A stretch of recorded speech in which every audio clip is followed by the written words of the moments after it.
जब सभी राजकुमारों ने अपनी शिक्षा पूर्ण कर ली, तो उनमें से सर्वश्रेष्ठ कौन है, ये दिखाने के लिए हस्तिनापुर की जनता के सामने प्रतियोगिता का आयोजन किया गया।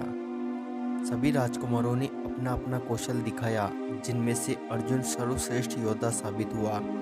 अर्जुन ने अपनी धनुर्विद्या से हस्तिनापुर की जनता के सामने बहुत से अस्त्रों का प्रदर्शन करके दिखाया।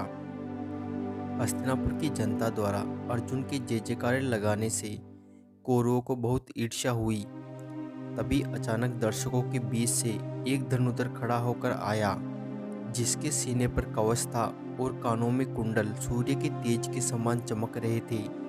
उसने कहा, मैं अर्जुन की तरह क्या उससे भी बेहतर धनुर्विद्या का प्रदर्शन करके दिखा सकता हूँ।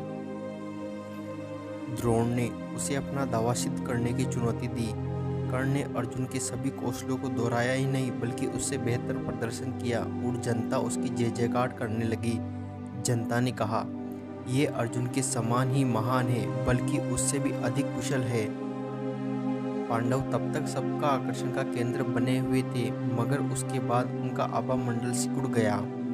अचानक राजसी अस्तबल का मुखिया अधिरथ स्पर्धा के बीचों बीच दौड़ता हुआ आया और उसने कर्ण का स्नेहपूर्वक आलिंगन किया। उसने गर्व से कहा, मेरे बेटे, तुमने कर दिखाया। यह देखकर भीम चिल्लाया, क्या यह व्यक्ति रथ चालक का पुत्र है?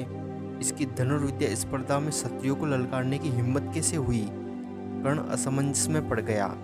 भीम के कटु शब्द उसे हजार मधुमक्खियों के दंश की तरह लग रहे थे। क्या उसकी कुशलता में कोई कमी थी? उसके जन्म कुल का क्या महत्व है? तभी दुर्योधन ने कर्ण का साथ दिया। उसने कहा, इसमें कोई शक नहीं कि योग्यता जन्म कुल से अधिक महत्वपूर्ण है। कर्ण ने अपनी योग्यता से क्षत्रिय है। इस पर युधिष्ठिर ने खड़े होकर कहा, नहीं, धर्मानुसार पुत्र को अपने पिता का कर्म ही अपनाना चाहिए। कर्ण का पिता रथ चालक है, इसलिए उसे क्षत्रिय नहीं माना जा सकता। कर्ण ये कहना चाहता था कि रथ चालक ने तो सिर्फ उसका लालन पालन किया है, लेकिन तब लोग पूछेंगे कि उसका वास्तविक पिता कौन है, वह निरुत्तर हो जाएगा, क्योंकि वह तो अनाथ था। जन्मोपरांत उसकी माता ने उसका त्याग कर दिया था। अधिरथ को वह नदी में तैरती हुई टोकरी के भीतर मिला था।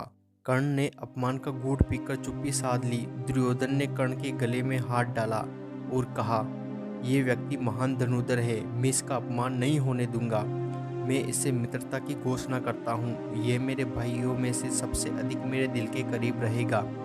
यदि कोई इसका अपमान करेगा तो वो मेरा अपमान होगा। अपने पिता की ओर गर्दन घुमाकर उसने कहा, पिताश्री, यदि आप इसे महारथी घोषित कर दे तो दोबारा इसका कोई भी अपमान नहीं करेगा। क्योंकि धृतराष्ट्र अपने पुत्र की कोई बात नहीं टालता था, इसलिए उसने कर्ण को तत्काल अंगराज घोषित कर दिया। इस स्नेह से अभिभूत होकर कर्ण का गला रुंध गया। आज तक किसी ने इसका इतनी गहराई से पक्ष नहीं लिया था। वे दुर्योधन का हमेशा के लिए ऋणी हो गया। उसने शपथ ली कि वह अपने जीवन के अंतिम घड़ी तक कौरवों का मित्र बना रहेगा।